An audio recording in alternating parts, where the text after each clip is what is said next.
E agora, para você ligado em nosso canal virtual do jornal 3 Motivos, professora há 10 anos, formada em Psicologia Social na Universidade Gama Filho, trabalhou como repórter no Diário de Petrópolis e está aqui na Estácio desde 2013. Nossa querida professora Evelyn Bispo. Professora, quando o jornalismo surgiu em sua vida? Quando eu era adolescente, eu devia ter uns 14, 15 anos. Praticamente nosso caso, então. Praticamente, né? Quando a gente começa a pensar em profissão. E teve alguma motivação no ensino fundamental, no ensino médio, que a fez decidir pelo jornalismo? Não, na verdade, assim, em relação ao ensino, teve, porque eu sempre gostei muito de ler. As aulas de literatura, eu gostei muito de escrever também. Ele é fundamental para os futuros jornalistas e publicitários, né? Claro, em geral as pessoas gostam de escrever e pensam em alguma coisa assim ligada a jornalismo ou a letras. E depois, com isso de gostar de ler, eu lia livros em que os jornalistas eram pessoas fantásticas e que tinham trabalhos super legais, e eu comecei a me interessar por isso, através mais, antes de ler jornal, pelos livros que eu lia. E daí depois que eu comecei a gostar mais de ler jornal e revista, principalmente. E conta pra gente agora a sua transição do ensino médio para a universidade e depois a sua saída da universidade para entrar no mercado de trabalho. Geralmente é a dúvida de todos os nossos universitários de hoje, né? Bom, eu era uma menina da roça. Eu morava em Petrópolis, eu fiz ensino médio num colégio interno. Então a minha transição do ensino médio para a faculdade foi um grande acontecimento na minha vida, porque eu saí de um colégio interno em Petrópolis e fui estudar no Rio, fui morar sozinha em República. Então, fora essa parte, né, da vida mesmo pessoal, teve a parte também do estudo, que foi muito legal, que eu fui fazer finalmente o curso que eu queria. Eu acho que é o que acontece com todo mundo. No ensino médio a gente estuda química, física, porque tem que estudar e passar no vestibular. Mas depois, quando você entra na faculdade, você começa a estudar o que você gosta, você começa a se empolgar. Então foi assim. E a minha transição da faculdade para o mercado de trabalho, na verdade, foi muito suave, foi o contrário. Porque eu comecei a trabalhar na universidade. A universidade tinha uma editora, tem ainda uma editora, Gama Filho, e eu comecei a fazer estágio lá. Eu fui contratada antes de me formar. Eu trabalhei em Petrópolis também, porque os meus pais são de Petrópolis, mas eu comecei a trabalhar lá logo na faculdade. E aí depois eu comecei a dar aula lá também, depois que eu vim para Estácio. Então eu meio que fui ficando na universidade. Professor, em relação à imprensa brasileira hoje, você tem algum ponto positivo a acrescentar aos nossos alunos, alguma crítica que deseja fazer? Qual a sua posição sobre a imprensa brasileira hoje? Bom, eu acho que a imprensa brasileira hoje ainda não tem a pluralidade que a gente gostaria que tivesse, ela ainda não é democrática. Porque a gente vê que a gente tem poucos canais de televisão, a gente tem grandes grupos de comunicação que têm uma voz única, né? Um pensamento único, eles representam as mesmas classes sociais. E são esses grupos que estão principalmente na TV, que é o meio de maior abrangência, que é o meio que alcança mais gente.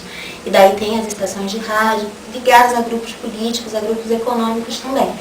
Mas eu acho que a internet é uma grande luz no meio disso. Eu acho que a internet é uma grande possibilidade, é um meio que ainda está em teste, que ainda é relativamente novo, de democratização, porque você pode fazer o seu blog independente, colocar as notícias do seu jeito, com o seu modo de ver, e muita gente pode ver isso. Você pode tanto produzir as notícias, e aí com meios como vocês estão me filmando com uma câmera simples, como você pode filmar uma notícia com seu celular. Agora, por exemplo, nessas enchentes no Rio, as notícias mais interessantes, se vocês olharem, as notícias mais acessadas eram as notícias feitas pelos cidadãos, era o jornalismo cidadão.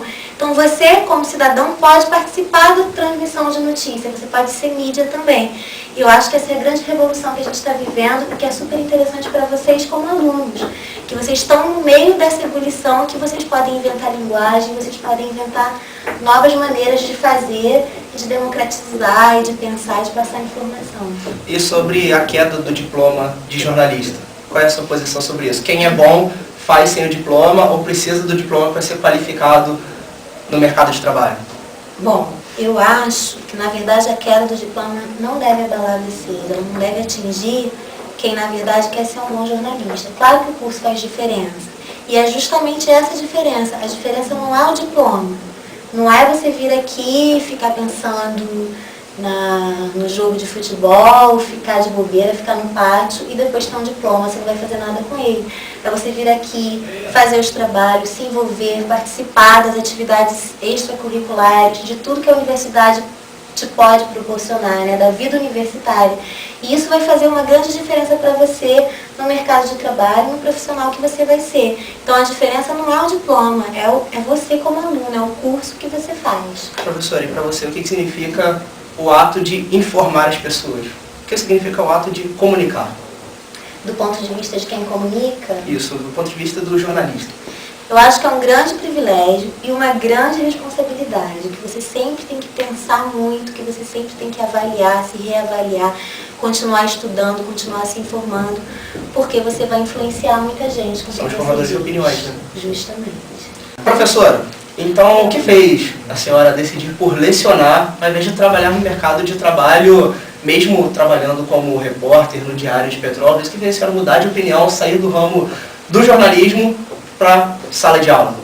Bom, na verdade, eu não mudei totalmente de opinião, porque eu estou no mercado não necessariamente do jornal diário, mas eu trabalho muito com o mercado editorial de revistas e livros.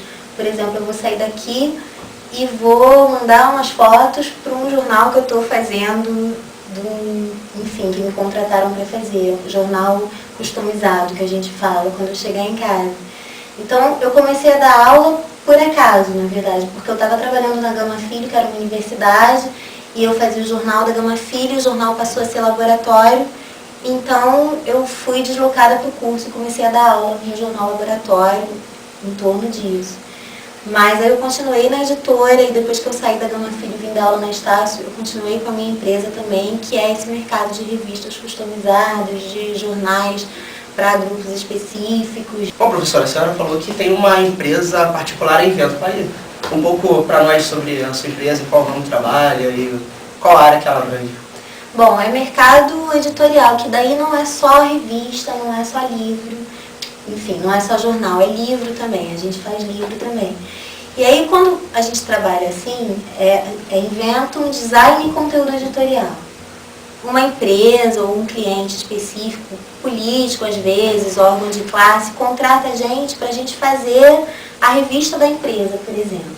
Então você vai produzir o conteúdo, mas de acordo com o público deles, com as especificidades do que eles pretendem mostrar para esse público, do conteúdo que eles querem passar, na verdade.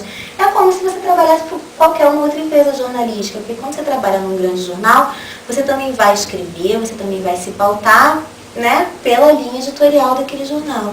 É mais ou menos isso, só que o barato disso, a parte legal disso, é que você tem uma certa liberdade, você não tem patrão. Se um cliente te contratou e de repente você não está gostando de trabalhar com ele, você pode encerrar o seu contrato e trabalhar de uma outra maneira. Professora, o que não pode faltar para um aluno de primeiro período para se tornar um bom jornalista?